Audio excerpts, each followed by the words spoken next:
মাই দে মাই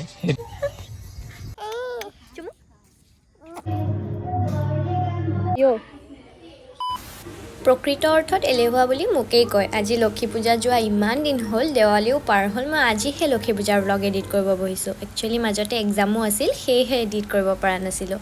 আজি আমাৰ ঘৰত লক্ষী পূজা পাতিছে, ভাবিলোঁ আপোনালোককো দেখুৱাওঁ কি কিনো কৰে।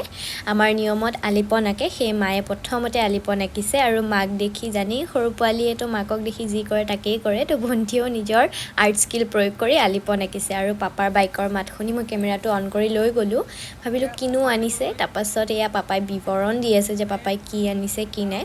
আমাৰ পাপাই মাজে মাজে এনেকৈ ধেমালি কৰি থাকে। আৰু আজি মই শাৰী পিন্ধিছিলোঁ, লক্ষী পূজা বুলি নহয়, মই ৰিলছ বনাইছিলোঁ, সেয়ে নুখুলিলোঁ।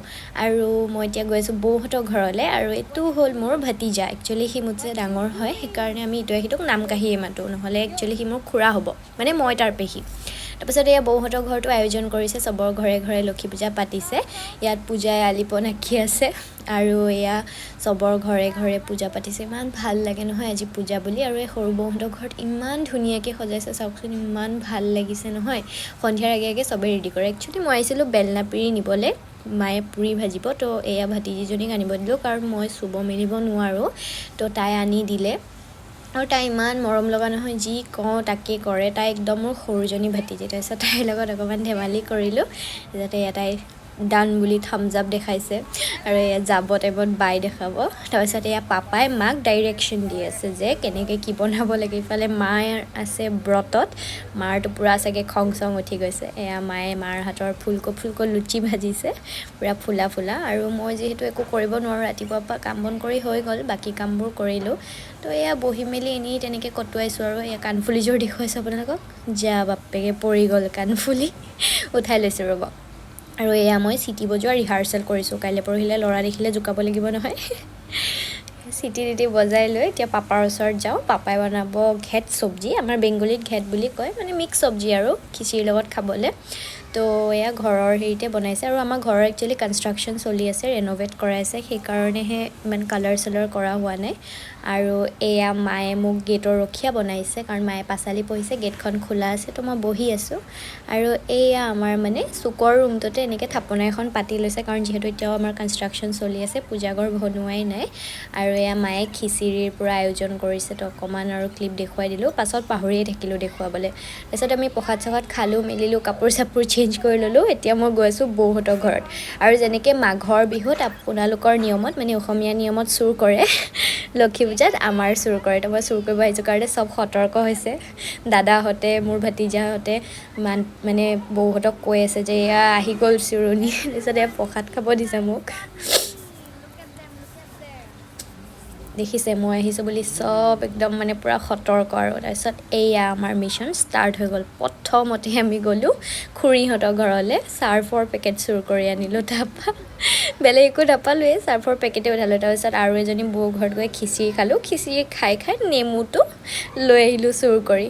তাৰপাছত এয়া অকল আমিয়ে চুৰ নকৰোঁ দেই, আৰু ওলাইছে দেখিছে, কাণত ফোন লৈ লৈ ওলাইছে। তাৰপাছত এতিয়া আমি আলোচনা বিলোচনা কৰি আছোঁ, ক'ত যাব পাৰি, কাৰ ঘৰত বা কি আছে। আৰু এয়া মাজতে ভণ্টিক অকণমান মৰম কৰিলোঁ, মাজে মাজে মোৰ তাইলৈ মৰম লাগে। আৰু বৌহঁতৰ ঘৰত গ'লোঁ, আৰু চাওকচোন মোৰ ভতিজাক দি কি কৰালোঁ। মাই দে মাই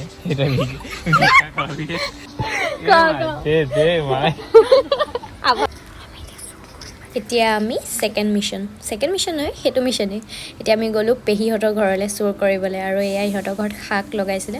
আৰু চাওকচোন মই কেনেকৈ ল'ৰাৰ নিচিনাকৈ দৌৰি ফুৰিছোঁ। ভিডিঅ'টো চাইহে মানে এনেকুৱা লাগিছে যেন মই সঁচাই ল'ৰাই নেকি। এয়া চুৰটো কৰিলোঁ। তাৰপিছত এয়া চুৰ কৰি এতিয়া পুৰৈ শাক চুৰ কৰিছোঁ। আমাৰ বেংগলত পুঁই শাক বুলি কয়, অসমীয়াত চাগে পুৰৈ শাকেই কয়। তো মই দেখা পোৱা নাই, মোক ভতিজীজনীয়ে দেখুৱাই দিছে। তো এয়া চুৰ তোৰ কৰি মেলি মনে মনে নি পেলাই তাত থৈ আহিছোঁগৈ। আহি পেলাই এয়া তাৰপাছত পেহীহঁতৰ ঘৰত কল খাব দিলে। আৰু এয়া ভণ্টি আগত অহাৰ কাৰণে মোৰ তাইৰ ওপৰত খং দিছে, কলটো খোৱাৰ কাৰণে নহয়, কেমেৰা আগত আহিছে যে। তাৰপাছত আমি এয়া কলৰ থোক চুৰ কৰিলোঁ। থোক নহয় একচুৱেলি, কি বুলি কয় নাজানো, সেয়া কল চুৰ কৰিলোঁ। আৰু এটা কল লৈও আহিছোঁ। আৰু এই শাক, আৰু এয়া পূজাই কাৰ ঘৰৰ পৰা জানো কাঠৰ বাটাম লৈ আহিছে। যোনবোৰ বস্তু একচুৱেলি আমি ঘূৰাব পাৰিম, লাইক যোনবোৰ আমি মানে মানুহৰ লাগতিয়াল বস্তুবোৰ আনিছোঁ, সেইবোৰ আমি ঘূৰাই দিম। আৰু যোনখিনি খাব পৰা বস্তু সেইখিনিহে খাম। একচুৱেলি মইতো নাখালোঁৱেই একো, কাৰণ মই গুচি আহিলোঁ। তাৰপিছত এয়া চুৰ তোৰ কৰি মেলি আহি বিচনাত পৰি দিলোঁ। আৰু এয়া ব্লেছ মি গড সেয়া মই অলপমান শোৱাৰ এক্টিং কৰিছোঁ আৰু তো তাৰপাছত নেক্সট মৰ্ণিং আমি গ'লোঁ যাৰ বস্তু আনিছিলোঁ ঘূৰাই দিবলৈ প্ৰথমতে আমি খুৰীহঁতৰ চাৰ্ফৰ পেকেটটো ঘূৰাই দিলোঁ দেন খুৰীহঁতৰ ঘৰৰ পৰা আৰু এজনী খুৰীৰ ঘৰৰ পৰা চৰ্টা আনিছিলোঁ তামোল কটা সেয়া ঘূৰাই দিলোঁ দেন এয়া মায়ে মই যামগৈ বুলি দুপৰীয়া চাহ পুৰি আৰু চুজি বনাইছিলে তো খাই বৈ লৈ মই আকৌ বৌহঁতৰ ঘৰত আহিছোঁ বস্তু কেইটামান ঘূৰাব আছে আৰু এইজনী হ'ল মোৰ আৰু এজনী বৰভাগৰ একেবাৰে কণমানিজনী ভতিজী তাই এনেই হ'লে কোচলে নাহে কিন্তু আজি যামগৈ যে সেইকাৰণে মৰম লগাইছে তো বস্তুকেইটা ঘূৰাই দিলোঁ ভতিজীৰ লগত গৈ আজিৰ ভিডিঅ'টো ইমানটোৱেই আছিল thank you so' much for ৱাচিং অন্য এটা ভিডিঅ'লৈ মই আপোনালোকৰ ওচৰলৈ পুনৰ আহিম আজিলৈ আহিছোঁ বাই